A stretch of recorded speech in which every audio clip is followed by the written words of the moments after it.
This was the second time I did wood carving in my life. And you know what? It's actually easier than you think, providing you're going to do something basic. Now, yeah, I went to art college, and we did a few weeks on wood carving and stone carving and metal work and welding and all that kind of stuff. And to be honest with you, the first time I did it in college, I absolutely hated it like that. I just couldn't get to grips with the whole, making something round, three-dimensional. And the piece I made, I was so disappointed in it. I just dumped it, to be honest with you. But a few years later, I was in work and the lads were cutting down trees, and they were beautiful oak trees. And I asked them to keep me a piece of the trunk. And it happened to be around my birthday time, and my friend gave me some money, and I thought, you know what, I'd love to get back and do another bit of wood carving just to give it a go. So I got my basic tools. I got 4 of them. Now, again, I hadn't a clue what I was asking for, the guy in the shop. I just said, look, just give me the 4 most common tools that wood carvers would use. That's a very, I'll show you this. It's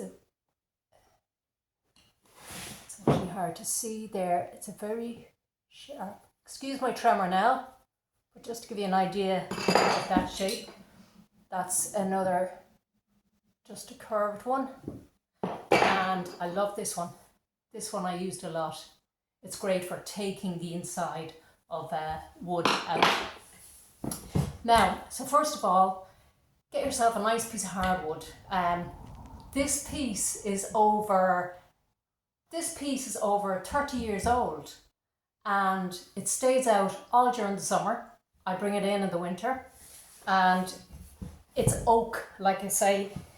It weighs an absolute ton, but look how it's aged.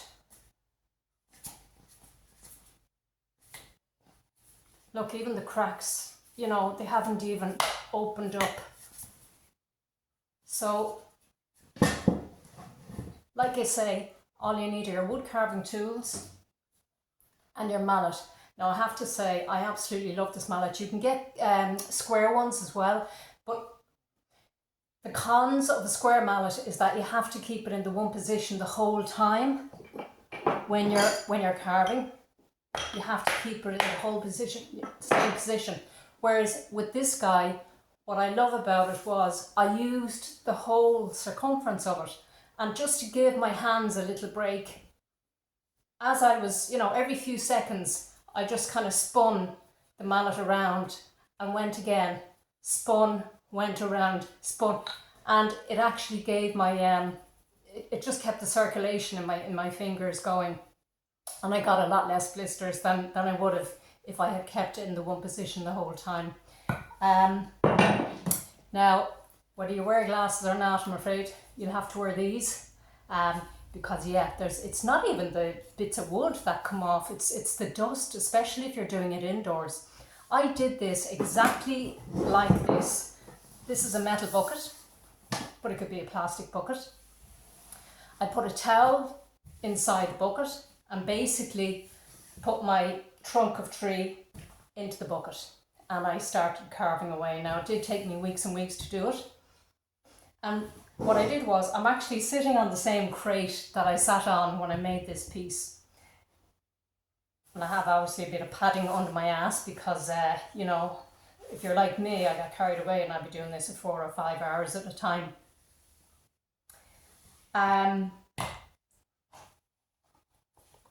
Yes, like I say, goggles for the dust, huge amount of dust, especially when you get to the finer stage at the very end, when you're sanding it.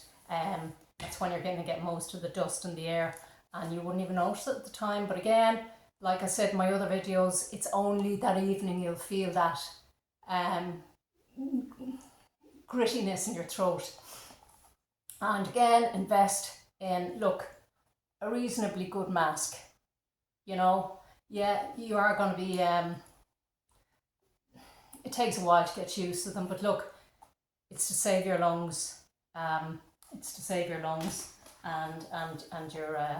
your eyes are the most important thing. Now, what I use to treat it then, every spring before I put it out for the summer, I personally like to use linseed oil. Now, I just get the linseed oil from the hardware store. It's a lot cheaper in this size. I use raw linseed oil, or look, boiled linseed oil is fine as well. A lot of people would use tung oil or Danish oil. Now, Danish oil is actually brilliant for outdoor wood pieces, because not only does Danish oil feed the wood, but it also makes it very water repellent. Linseed oil, I just love the smell of it. I love how it brings up the grain in the wood. It does feed the wood, but it's not water repellent really. So that's why I bring it in during the winter.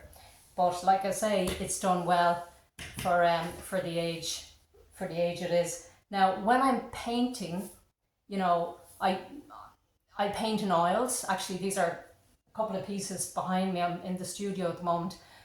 When I'm painting in oils, I don't use this stuff because it's not terribly refined. This is the stuff I just get from the hardware store. It's great just for furniture and stuff like that.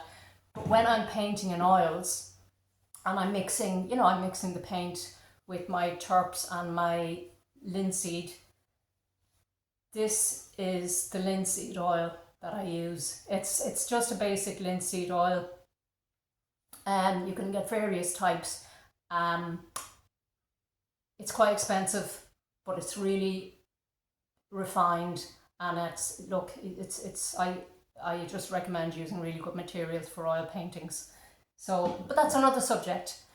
If you like my videos, please press like and press the subscribe button below. I'd really appreciate your support. And I'm trying to think now, is there anything else as regards this? When you're putting on your linseed oil, I use a lint-free cloth, just like this. Basically, now what I do to make things easier is I actually pour some of this, because it's hard to take it straight out of that bottle without spilling a lot of it. So I just get a jam jar and I fill up a jam jar. And when I want to use it then, take off the lid, put my scrunched up cloth on top and turn it over. And yeah, that way you're not going to get any spills. Now, what's really important is that you give the lid of your jam jar a really good wipe after with like a paper kitchen towel, because if you don't, when you go to open it the next time, it'll be so hard, because linseed, it dries like a sap, like a glue. It's an oil, and you know, it's really hard to take the lid off if you don't wipe the inside of it after. So, like I say, this was only the second time I attempted wood carving. The first time it was so rubbish, I threw it out. Your tools you're going to have forever. I have them 30 years. I'll show you how to sharpen them another time. Now, they are expensive, that's what I will say. But you know what, I'd say you could get them on eBay or second hand. I mean, to buy this new 30 years ago, this one was €58 30 years ago. So, like I say, I reckon you'd get them online cheaper. This was €45. But look, there isn't even I mean, that's not going anywhere. You just can't wear these guys out. And I just feed it every now and then, again, with a bit of linseed oil. So, I hope you enjoyed the video. And look, check out my other videos. I'm basically, technology I'm having a problem with. I was diagnosed as mentally retarded, as they call it, in the 70s. And I was told I'd never drive or use computers or do anything techie like that. But I was always a very kind of an artistic kid. And I thought to myself, you know what, these days with what's happening in the world, I just find so many people are looking to get away from the stuff we're bombarded with, you know, across the world. And I just want to do some YouTube videos on basically how to pull away from all that and, you know, get out of your head, because we all need to get out of our head.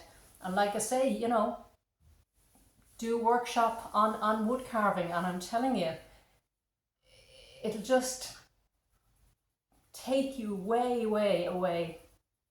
And I also made a video recently about granite stone carving. Again, you know, really quite easy to do.